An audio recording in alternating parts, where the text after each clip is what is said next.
amidst heritage and hustle. A quiet green revolution is being led by students. We, the students of University of Engineering and Technology Lahore, are stepping up to confront the growing crisis of environmental degradation. This documentary is our voice and our action. We explore how students are transforming our campus and community through awareness, innovation, grassroots change. The environment isn't someone else's problem. It's everyone's responsibility. We are the students of UET Lahore, Department of City and Regional Planning. We are a group of 7 students presenting you the role of students in environmental conservation. We are here and this is our voice. At UET, sustainability begins on the ground literally. Our students plant and care for native trees, restoring green spaces one sapling at a time. But sustainability also lives in our everyday habits: biking instead of driving, using cloth bags, switching off unused lights.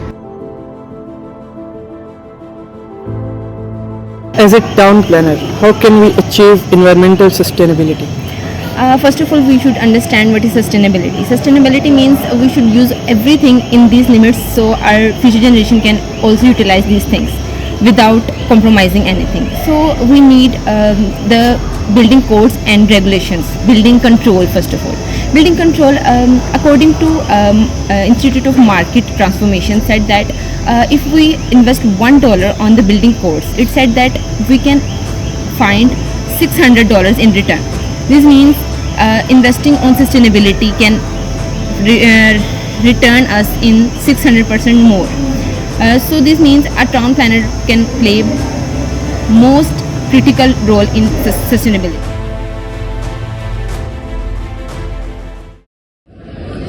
UET is not just where ideas are taught, it is where green innovation are born.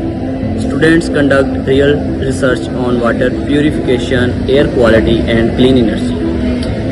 Our academic efforts turn into action, from smart irrigation system to pollution mapping software.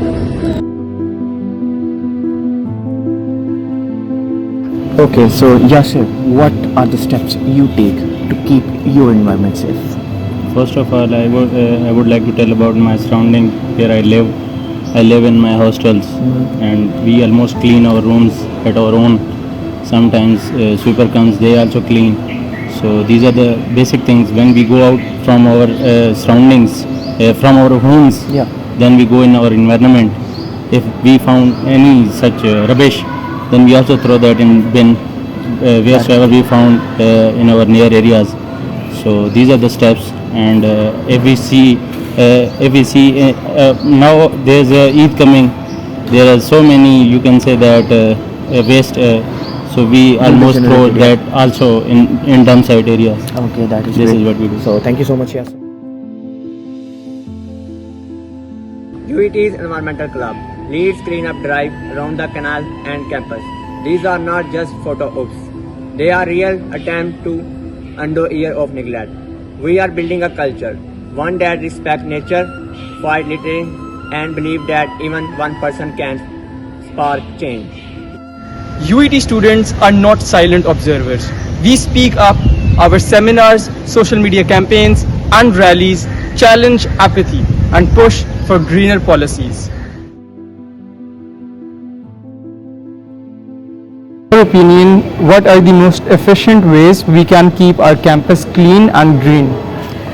Well, I think for that we need to educate the general public, and I think one of the most effective ways is for us to have it within our education system that we let the common citizens know that it is not a good thing to litter public spaces, and it does shows a lot of bad impact and in regards to the image of a place, as it shows that people that are associated with that place or organization are not well mannered, so it does show the bad impact. Do you think UET does enough to maintain green spaces in the campus?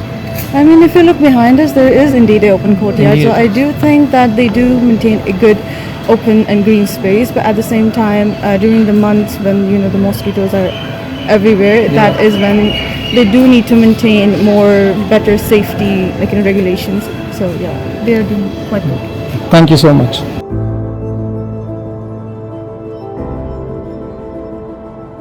At UT, engineering meets ecology. Our project blend innovation with impacts. Students are designing solar-powered street lights, modular green gases, and smart irrigation system that conserve every drop. We are exploring materials that are affordable yet sustainable, recycled concrete, locally sourced bamboo, and passive cooling techniques for energy efficient structure. Each model is more than an assignment, it's a blueprint for cleaner tomorrow. We believe that environmental sustainability starts with engineering that respect nature.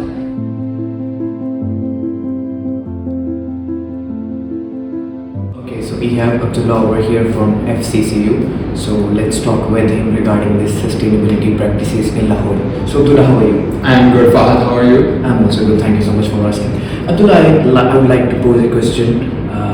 What challenges do you face in sustainability practices promoting in especially Lahore? Okay, so the main challenges I have faced in promoting sustainability and eco-friendly solutions in Lahore would be rigidity and lack of knowledge of people. I believe that people of Pakistan, Punjab, Lahore are really rigid on their beliefs. It's really hard for them to move on to a new technology or a new solution and adapt it easily. They want to hold on to their old beliefs and methodologies because they think it has been working for us and it will keep on working for us. But they don't know how the world is evolving, probably due to lack of education, that how the world has evolved and there are new methodologies for everything. To give an example to this, it would be perfect. The perfect example would be heavyweight vehicles, which are being used for everyday logistics, from transporting eggs to transporting a candy bar to transporting camels or cattle, anything. It is surrounded by heavyweight vehicles, and obviously you need heavyweight vehicles for logistics. But the thing is, in Pakistan, due to low government funding and education and policies by them, people are still using decades, and if not decades, even some might be even near to a century old reservoirs for logistics, which contributes a lot to smog through bad gas released through combustion engines. So I think lack of education and rigidity would be a problem because people just cannot accept the new methods and cannot move on. And another great example to add to this would be that I would state a personal event from my life. Once university was closed due to smog in 2023. I was somewhere around Gajumata near metro station, and there was this guy on bike just giving revs to his engine consistently, and it was just exhaling bad smoke, black smoke. And I walked up to him because our universities were closed at that time due to smog, and I was really not feeling okay because of it, because we were missing out on education, and I was a bit angry about it. So I walked up to him as a civilian who should educate someone about what they're doing wrong. I told him, why don't you get your bike's oil changed? He was like, I'll sugarcoat it here and say it in English, even though he said it in Urdu. He said, why do you care? Get out of here, I need to save up on money. So you can only imagine what he said to me in Urdu. Yes. So yeah, rigidity and lack of education would be the biggest challenges to promote sustainability in Lahore.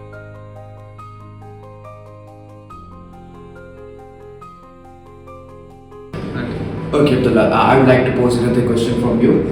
As you are from FCCU, are there any sustainability practices in your campus right now? Yes, so we have eco-friendly society in FCCU, which basically you can call it an earth watch. They look out after earth and our environment and how we're treating it by reducing pollution through different means. The society's name is IEEE, and they have been working for over last 10 years in FCCU to promote sustainability methodologies and different policies. What they have done specifically, which helped FC get a fresh, nice air, was that they use plantation drive other way around. For instance, you might have heard of plantation drive, where you give the guy who is organizing it 300 rupees and he plants a tree for you. But FCC did it the other way around. They gave you 100 rupees off your fees if you opted in to plant a tree on their drive. So it just required a bit of your time. It was a great experience. I think the entire FCCU signed up for it. On top of that, FCCU's geological location in Gulberg is really good. We are surrounded by Canal Road and Zuhur Ilahi Road, which are relatively a lot more greener than other areas of Lahore. And we also have like a lot of greenery in FCC, so that helps with a lot. Thank you so much. Thank you so much, Abdullah. So, as we heard words from Abdullah, thank you so much, Abdullah, for your kind words. So, we know that there is some space for sustainability practices. So, Home change starts at home, or in our case, on campus, whether it's a garden on the hostel roof or a compost bin behind a cafe. UET students are finding way to live more sustainable. Across UET campus, students are rising to meet the challenge of environmental decline, not with despair, but with direction. Change doesn't wait for perfect conditions, it begins when people care. At UET, we care enough to act, to plant, to clean, and to lead. Lahore, a city that has stood tall for centuries, from the walls of Shahi Qila to the steps of Badshahi Masjid. This land has seen kings, poets, and revolutions. But today, a different battle stands before us, not of swords or borders, but of survival. The air is heavier, the trees fewer, and the seasons no longer come as they once did.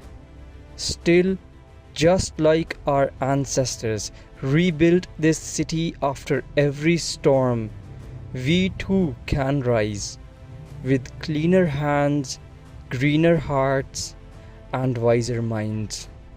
Every plastic bag not used is a brick for a better future.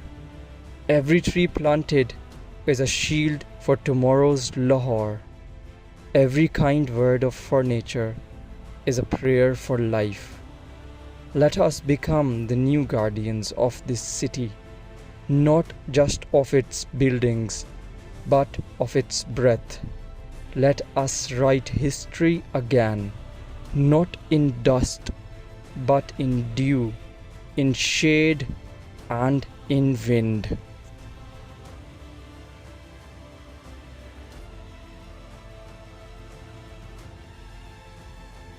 Your planet, your voice, your responsibility.